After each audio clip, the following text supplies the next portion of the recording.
Welcome back. Now when you're working with a particular image inside of your canvas and you need to work with a part of the image, you can use these scroll bars to go through different parts of the image.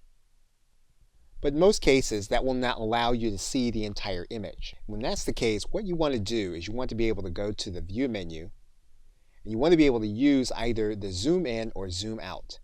And in this case, you can click Zoom in, and you'll be able to zero in on something that you may want to work with one of the tools, or you can zoom out.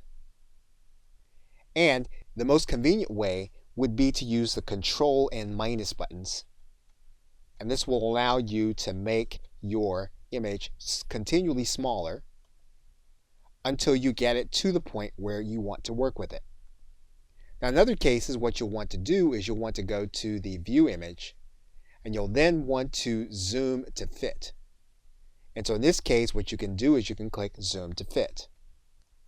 This will bring your image inside of your canvas to the point where you can see the entire thing. You can come back, of course, to the actual size, or you can come back to use Shrink to fit.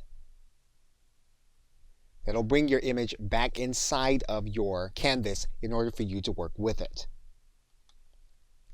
Now, in order to use the pixel grid, you'll need to zoom all the way in. What you're going to do is you're going to go to the View command, you're going to click on Pixel Grid, and you're going to see the actual pixels in your image. And again, you'd have to be zoomed all the way in order to see the pixels at this level. And of course, you can turn off the pixel grid. Okay, so with that, thanks, and I will see you in another video.